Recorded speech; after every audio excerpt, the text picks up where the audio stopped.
My phone rang just as I was about to start the car. I almost ignored it. For 2 days, I had been trying to convince myself that I was happy for my brother, Ethan. My parents had announced that he would be taking over their $2 million business, the company I had spent years helping build from behind the scenes. I had smiled, hugged him, and said all the right things. But every time I drove into that parking lot, something inside me reminded me that I had just watched my place in the family change without anyone asking how I felt about it. Then I saw the name on my screen, Jonathan Reeves, our family lawyer. "Claire, I need you to come to my office," he said after I answered. His voice was calm, but there was something unusually careful about it. "Before you speak to your parents again." I straightened in my seat. Why? There was a pause long enough to make me regret asking. I'd rather explain in person. 20 minutes later, I was sitting across from Jonathan at his office, staring at a thick folder on his desk. My parents' names were printed across the front. Ethan's name appeared beneath theirs. Then I noticed mine. Claire Morgan. I looked at Jonathan. "Why is my name on that?" He opened the folder, but didn't turn it toward me. Instead, he studied my face and asked, "Have your parents asked you to sign anything yet?" No. His expression changed immediately. Not surprise. Concern. "That," he said quietly, "is exactly why I wanted to speak with you first." My throat tightened. "Jonathan, what is this?" He rested his hands over the papers. "Your parents explained the transition to you, correct? They said Ethan is taking over. They said it was already decided." Jonathan nodded slowly. "Then there's something important they left out." I stared at the folder, suddenly unsure whether I had been mourning something I had lost or something I had never been told was mine to give away. I started working at Morgan Interiors and Contracting when I was 22, and I was supposed to stay for 3 months. Dad had injured his wrist, our bookkeeper had quit, and the company was drowning in invoices. I had just finished college, so I agreed to help until they found someone else. 3 months became a year, then another. I learned which vendors needed to be paid immediately and which ones could wait until Friday. I learned which clients would call my father directly and which ones preferred email. I learned how to calm employees when payroll was delayed, how to find mistakes buried inside stacks of invoices, and how to fix problems before my parents even knew they existed. Eventually, people stopped asking where Dad was. They started asking where I was. If a shipment arrived damaged, they called me. If a client threatened to cancel a contract, someone called me. If an employee had a problem they didn't want to bring to Richard, they came to my desk and closed the door behind them. I never questioned it. It was our family business. Helping was what you did. Ethan was different. He came and went depending on what interested him. He worked in sales for a while, then business development, then spent several months talking about expanding into another market. Dad loved that about him. Ethan had ideas. Ethan had confidence. Ethan could walk into a room and make people listen. I couldn't do that. Or, at least, that's what I used to think. Dad would sometimes talk about the future over dinner, and Ethan's name always seemed to appear first. "Ethan has the personality to take this company further," Dad said once. I remember smiling because I thought he was complimenting him. Mom looked at me and added, "And Claire will always be there when we need her." At the time, I took that as a compliment too. I thought Mom was calling me reliable. I thought Dad trusted Ethan's ambition while trusting me with everything that required patience and discipline. It didn't feel unfair because I loved them and I had never asked for anything different. But looking back, I can see the distinction more clearly. Ethan was given opportunities because they believed he was the future. I was given responsibilities because they believed I would never say no. That difference followed us. My name appeared on vendor records, internal spreadsheets, client correspondence, and operational documents. Ethan's name appeared in conversations about expansion, leadership, and eventually ownership. I told myself those were just different strengths. Maybe they were. But by the time my parents announced that Ethan would take over the company, I finally understood something I had spent years avoiding. They hadn't suddenly decided that Ethan was their choice. They had been preparing him for that role all along. One question was harder to answer. If Ethan was always meant to inherit the future, why had they spent so many years making me responsible for keeping it alive? The announcement happened over dinner on a Thursday night. My parents had chosen the restaurant they always used for birthdays and anniversaries, which should have warned me that they considered what came next a celebration. Dad waited until our plates had been cleared before putting his glass down and looking at Ethan. "Your mother and I have decided it's time for us to step away from the company," he said. Then he smiled at my brother. "Ethan will take over." For a second, I honestly thought I had misunderstood him. I looked at Ethan, expecting surprise, but he already knew. His expression told me that this conversation had happened before I was invited into it. Mom reached across the table and touched my hand, as if she already knew what I might be feeling. Dad talked about legacy, growth, and the next chapter, explaining that Ethan had the personality and confidence to carry Morgan Interiors and contracting forward. I listened quietly, feeling every familiar compliment about my brother land differently than it had before. When Dad finished, everyone looked at me. I forced a smile. "Congratulations, Ethan." He thanked me, and I hugged him because I didn't know what else to do. I could have asked why years of work apparently counted for so little. I could have reminded them how often I had stayed late to solve problems Ethan never even knew existed. Instead, I swallowed everything because I refused to become the daughter who ruined dinner by making her parents feel guilty on the night they were celebrating their son. The next morning, Mom called me before I had finished my coffee. "There's one thing we need to discuss," she said. "Ethan will need you to stay for at least a year." I frowned. "Stay? At the company? He'll need training. You know, all the internal systems, the vendors, the major accounts. Nobody understands those things like you do." I stared at my kitchen counter. "So, you want me to train him to replace me?" "That isn't what I said." "It sounds like it." Mom sighed. "Claire, this is your brother. We need you to help him." I asked the question that had been sitting in my chest since dinner. "Will I still have authority?" There was a silence. Then Mom said, almost genuinely confused, "Why would you need authority? You're helping your brother." That sentence stayed with me long after the call ended. They wanted everything I knew without giving me any control over what I knew. They wanted me responsible for Ethan's success while making sure the authority belonged entirely to him. I remembered the company documents I had signed over the years, usually because Dad told me they were routine operational matters. At the time, I had never imagined those signatures could matter beyond the day they were requested. Now I picked up my phone again and stared at Jonathan's number. If my parents weren't asking me to stay because I had a stake in the transition, then what exactly had I signed all those years ago? Jonathan turned the folder toward me and opened it carefully, as though he knew I was going to read every page twice. "I want to be very clear about something," he said. "You are not secretly inheriting the company, Claire. Working there for years does not automatically make you an owner." I nodded, almost relieved that he was saying it plainly. Then he added, "But some of these documents require your formal cooperation, and I don't think you've been told exactly what you're being asked to give up." I looked down at the first page. There were provisions describing the transition, my responsibilities, and the things I would be expected to release or transfer as Ethan assumed control. Nothing in the language said my name was being erased, but the effect felt uncomfortably close to that. I would remain responsible for helping Ethan understand the business, maintaining important relationships, and transferring knowledge I had spent years building. Yet the authority attached to those responsibilities would move somewhere else. I turned another page and recognized a vendor account I had personally established almost 8 years earlier. Another section referred to a major commercial client whose relationship I had rescued after they nearly walked away. I remembered the late-night calls, the revised proposals, and the months I spent rebuilding their trust. Seeing those names inside a transition document made something inside me twist.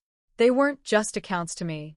They were pieces of work that had required my time, judgment, and relationships. Jonathan watched me silently. "They're treating all of this as company property," I said. "Some of it is," he replied. "And some of it concerns agreements you personally entered into or responsibilities attached specifically to your position. That's why I want you to understand what you're signing before you agree to anything." I looked at him. "So, what exactly am I surrendering?" "I don't want to answer that by guessing. We need to go through each provision carefully. For years, I had accepted documents because Dad placed them in front of me and said they were routine. Sometimes I signed without reading every page because there was always another problem waiting. I had trusted him to know what mattered. Now that trust felt less like loyalty and more like a weakness someone had finally noticed. Jonathan closed the folder halfway. "Claire, don't sign anything yet." The words were simple, but they changed the room. I gathered the copies he had prepared for me and slipped them into my bag. Before I stood, I asked one question. If Ethan is getting the business, why does my agreement matter so much? Jonathan didn't answer immediately. He looked at the folder, then back at me. "That," he said, "is what you need to find out before you talk to your parents." I left his office carrying documents I had never known existed and a completely different understanding of the announcement. For the first time, I wasn't asking whether my parents had chosen Ethan over me. I was asking what they needed for me to make that choice possible. I had barely reached my car when my phone vibrated. It was Ethan. "Claire," he said when I answered, "we need to talk before you do anything with those papers." Ethan was waiting for me in the parking lot when I left Jonathan's office. He leaned against his car with his arms folded, looking more irritated than concerned. "Why are you suddenly asking questions about the succession?" he asked. I held the folder against my chest. "Because I was told you were taking over, and apparently I'm expected to stay behind and make that possible." His expression tightened. "You're making this bigger than it is." "Then explain it to me," I said. "Why do I have responsibilities in the transition if you have control of the company?" He looked away for a moment before answering. "Because that's how families work, Claire. One person gets the opportunity, and everyone else supports them." He said it as though the statement settled everything, as though support were something a family member owed without discussion. I asked whether he thought I was asking for more money. He shook his head. "I'm not saying that. I'm saying you know the company better than anyone. You're the obvious person to help me." The strange thing was that Ethan didn't sound cruel. He genuinely seemed confused by my questions. To him, the arrangement was obvious. He would become the owner. I would help him succeed. Nobody had ever needed to explain that division because somewhere along the way, our family had decided it was normal. That was when I stopped looking at the documents as paperwork and started looking at them as evidence of a family pattern. I took them back to Jonathan's office the next morning. We went through the transition plan line by line, and the more carefully I read, the clearer it became. My responsibilities weren't vague. I was expected to maintain several major client relationships, explain internal systems, train Ethan on operational procedures, assist with vendor relationships, and remain available during the stabilization period. The ownership, however, moved entirely to Ethan. Then we reached the section concerning one of our largest clients. The company had repeatedly requested that I remain their primary contact during the transition because I had managed the relationship for years. Ethan was technically responsible for the account after the transfer, but the document assumed I would continue doing much of the work that kept it stable. I stared at the page. "So, they planned for me to keep everything running." Jonathan nodded. "And they never discussed what that contribution was worth?" No. That answer hurt more than I expected. It wasn't that my parents had calculated my value and decided it was too low. It was worse. They apparently hadn't calculated it at all. For years, I had wondered whether I deserved recognition. Now I understood the real question was different. What was I willing to contribute? Jonathan closed the file. "You have options, Claire. But none of them involve secretly taking the business from Ethan. If you agree to help, you can negotiate the terms. If you don't, you can refuse responsibilities that aren't yours." I sat quietly, letting that sink in. Refuse. The word felt almost selfish. I had spent my entire adult life believing that being a good daughter meant making things easier for everyone else. If I walked away now, would they call me bitter? Would Ethan say I was trying to sabotage him? Would Mom tell me I was turning a family transition into a personal grievance? Then I remembered something Ethan had said. One person gets the opportunity. Everyone else supports them. For the first time, I wondered what would happen if everyone else simply stopped. I wasn't ready to walk away yet, but I was ready to negotiate. And that difference changed everything. Ethan called me the next afternoon and asked if we could meet somewhere without Mom and Dad. We sat at a small cafe near the office, and for once, he didn't look like the confident future owner everyone had been celebrating. He looked nervous. "I don't want this to become weird between us," he said. "So, I'm willing to pay you as a consultant for 6 months. You can help me with the transition, keep the major clients comfortable, and teach me the systems you built. I'll make sure you're compensated properly." For the first time since the announcement, I felt something close to relief. Maybe I had misunderstood him. Maybe Ethan really did recognize how much I knew. I still cared about the employees who depended on those paychecks, and there were clients who trusted me personally. If I could help the company transition without pretending everything was fine, perhaps there was a way to leave without burning every bridge behind me. "How much?" I asked. He named an amount that was reasonable, though not generous. I considered it. "And what exactly would I be responsible for?" Ethan hesitated. "That depends. We can work it out." I watched him carefully. "Can you put the arrangement in writing?" His expression changed. "Claire, seriously?" "Yes. We're siblings." "I know. So, why do we need a contract for everything?" The relief I had felt minutes earlier disappeared almost completely. I knew that argument. I had heard versions of it for years. "Trust us. We're family. We'll figure it out. Don't make everything so formal." The problem was that those words had always benefited the person asking me to trust them. "I don't need anything complicated," I said. "Just the responsibilities, the payment, the duration, and what happens if either of us wants to end the arrangement." Ethan leaned back. "You're making this sound like I don't trust you. I'm asking for the same thing from you." He didn't answer. By that evening, Dad had called. He didn't ask how the meeting went. He told me Ethan was trying to be generous and that I was making the transition unnecessarily difficult. Mom called an hour later and said almost the same thing in a softer voice. "Claire, your brother needs a chance." I agree. "Then why are you putting obstacles in front of him?" "Because he wants me to keep doing the work without clearly defining what I'm agreeing to." Mom sighed. "You know what he means." I did know. That was exactly the problem. For years, I had known what everyone meant without anyone having to say it. I knew when Dad needed me to stay late. I knew when Mom wanted me to smooth something over with an employee. I knew when Ethan needed help before he ever admitted he needed it. But I was tired of being the person who understood everything while nobody bothered to understand me. "If he owns the company," I asked Mom, "why does he need me to keep it alive?" The line went silent. "That's not fair," she finally said. "Maybe not," I replied. "But it's a fair question." After we hung up, I sat at my kitchen table for a long time. I wasn't angry anymore. At least, not in the way I had been before. Something calmer had replaced the anger. I was finally learning that refusing to rescue someone wasn't the same as hurting them. 2 days later, Ethan made a decision about Marcus Ellison, one of our oldest and most important clients. Marcus had always insisted on dealing with me directly, and I knew exactly why. Ethan was about to change that. For once, I didn't step in to prevent it. The meeting with Marcus Ellison lasted less than 20 minutes, but by the time Ethan walked out of the conference room, I already knew something had gone wrong.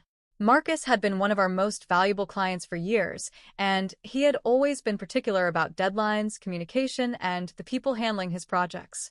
I watched through the glass as Ethan gathered his papers, said something to the account manager, and left without looking back. 10 minutes later, the account manager came to my desk with a worried expression. Did Ethan really just change the delivery schedule without confirming it with Marcus? I looked at the email on her screen. He had. My first instinct was immediate. Call Marcus. Explain what happened. Fix the schedule. Smooth over Ethan's mistake before it became a problem the rest of us had to deal with. My fingers were already reaching for my phone when Natalie, who had worked beside me for years, quietly said, "Claire." I stopped. "What?" She nodded toward my phone. "Don't." I looked at her. "He wanted the authority," she said. "Let him have the responsibility, too." I hated how much sense that made. For years, I had believed protecting the company meant protecting everyone from mistakes. But there was a difference between protecting the business and protecting a person from the consequences of having control. So I put my phone down. I didn't sabotage Ethan. I didn't hope Marcus would cancel the account. I simply refused to step into a decision I hadn't made. That evening, Ethan called. You knew Marcus was going to react like that. I knew the account was sensitive. Then why didn't you do something? Because you made the decision. His voice hardened. You're deliberately making me look incompetent. No. You could fix this. I probably could. There was a pause. Then why won't you? I took a breath. Because you asked to be the owner, Ethan. I'm not going to take responsibility for decisions you make while you have the authority, and I don't. You're my sister. And I've spent years being your safety net. That doesn't mean I have to be one forever. He went quiet. I could almost hear him trying to understand the difference. I'm not trying to make you fail, I said. I'm just not going to prevent you from learning what your new role actually requires. He hung up without saying goodbye. The next morning, Marcus still hadn't canceled the account. The problem was serious, but it was fixable. Ethan would have to speak with him directly and accept the consequences of changing the agreement without proper confirmation. For the first time, I watched a problem unfold without automatically making it mine. It felt wrong. Then it felt strangely peaceful. I had spent years believing that if something went wrong around me, I was responsible for stopping it. Now I was beginning to understand that responsibility and compassion weren't the same thing. Sometimes helping someone meant stepping in. Sometimes it meant stepping back. And as I watched Ethan walk into Marcus's office alone that morning, I realized something else. The company could survive without me rescuing everyone. But I wasn't sure Ethan knew how much of the company had depended on me until I stopped doing it. The second problem happened less than a week later. A shipment was delayed. 2 employees were waiting for instructions, and one of our long-standing clients was threatening to pause a project because Ethan had changed the internal process without realizing how many departments depended on it. I knew exactly how to untangle it. I also knew I no longer had the authority to make those decisions myself. So I sat at my desk and watched people look toward me, waiting for the answer I had spent years giving them. Then my phone rang. It was Mom. You know what your father always says, she told me. You're the one person we can count on. The words used to make me feel proud. They had always sounded like proof that my parents trusted me more than anyone. That morning they felt different. A person you can count on isn't the same as a person you can always use, I said. Mom went silent. Claire, what happened to you? I closed my eyes. Nothing happened to me. You've changed. Maybe. She sounded genuinely hurt, and that almost made me apologize. Almost. I just can't keep being responsible for things I don't control anymore, I said. If Ethan owns the company, he has to be allowed to run it. You're making this about yourself. I looked around my office. My desk was covered with years of notes, client folders, vendor contacts, and handwritten reminders. Almost everything around me represented something I had fixed, organized, remembered, or carried. No, I said quietly. I've spent years making it about everyone else. After we hung up, I stayed at my desk long after everyone had gone home. The hardest part wasn't realizing that my parents favored Ethan. I had known that for years, even if I hadn't wanted to call it that. The hardest part was accepting that they might never understand what they had asked of me. I had spent so much of my life believing that if I worked hard enough, stayed loyal enough, and helped enough, eventually someone would look back and say, we couldn't have done this without you. Maybe that moment wasn't coming. Jonathan's words returned to me. I couldn't control what my parents chose to give Ethan. I could control what I chose to give them. That night, I made my decision. I would help with the transition, but only under a formal agreement with clear responsibilities, a defined end date, and appropriate compensation. After that, I would leave. I wasn't abandoning the company. I was refusing to disappear inside it. The next morning, I walked into Jonathan's office carrying the same documents I had been afraid to sign days earlier. This time, I wasn't there to ask whether I had permission. I was there to decide what I was willing to give. I sat across from Jonathan and asked the question I had been too afraid to ask at the beginning. What happens if I say no?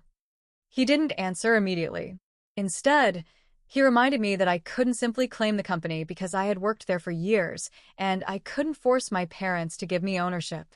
But I also wasn't required to accept responsibilities I had never agreed to, provide indefinite unpaid labor, or personally guarantee someone else's decisions. The distinction was simple, but hearing it aloud made me feel as though a door had finally opened. "So, I can help," I said, "without giving up everything?" "Yes," Jonathan replied. "You can agree to a legitimate transition on terms you understand and accept, or you can decline responsibilities that aren't yours." I looked down at the documents. For years, I had treated saying no as though it meant hurting someone. Now I was beginning to see that sometimes saying no simply meant telling the truth about what I was willing to do. I asked Jonathan to prepare a formal transition agreement.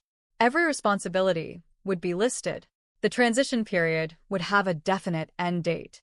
My compensation would be clearly stated, and nothing would make me personally responsible for decisions Ethan made after control transferred to him. When Ethan saw the revised agreement, he stared at it for several seconds. "You really want all of this in writing?" "Yes." "You don't trust me?" "This isn't about trust." He looked frustrated. "Then what is it about?" "Clarity." That answer seemed to bother him more than anger would have. Dad was even less pleased.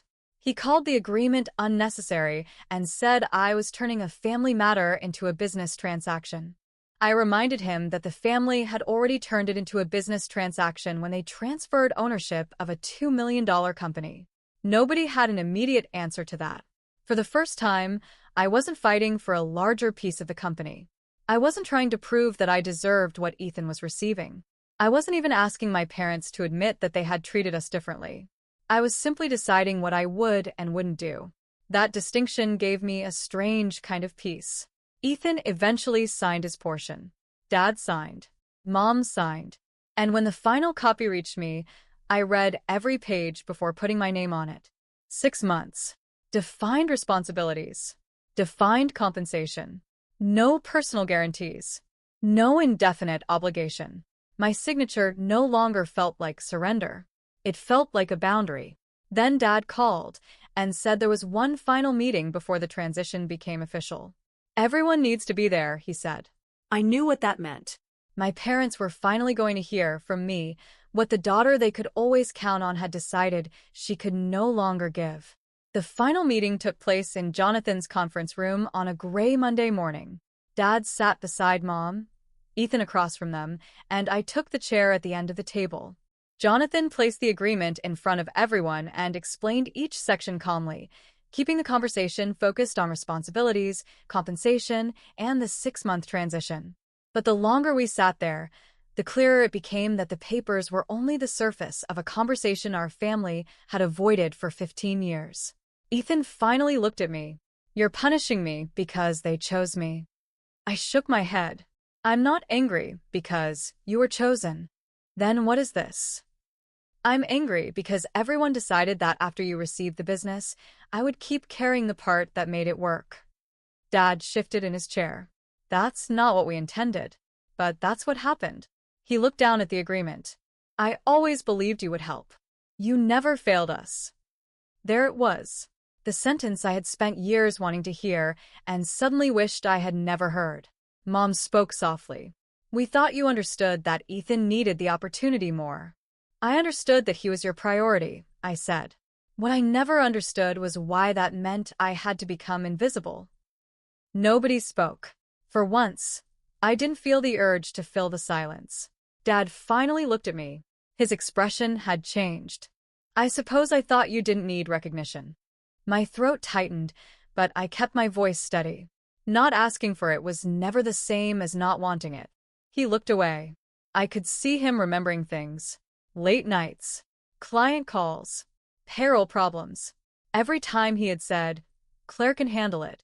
Every time Mom had told someone, "She's the one we can count on." The words had once made me feel loved. Now I understood how easily love could become an expectation when nobody questioned what it cost the person carrying it. Ethan looked down at his hands. "I didn't realize." "I know," I said. That was perhaps the hardest part. They hadn't necessarily meant to hurt me. They had simply built a family system around what they assumed I would always do. Jonathan quietly gathered the signed documents. The business would transfer to Ethan. I would complete the 6-month transition. And then I would leave. Nothing about that conversation repaired 15 years. There were no perfect apologies, no dramatic promises, and no sudden transformation that made everything disappear. But something important had finally broken. The assumption that my silence meant I was satisfied. For the first time, my family understood that I had been carrying something they had never bothered to name. And this time, I didn't need them to give it back. I only needed to stop carrying it. 6 months later, I left Morgan Interiors and contracting with one box of personal things and no bitterness about what I was leaving behind. I started a small operations consultancy using the skills my family had always treated as background work. Within a few months, I was helping other businesses organize vendor systems, repair broken processes, and manage client relationships.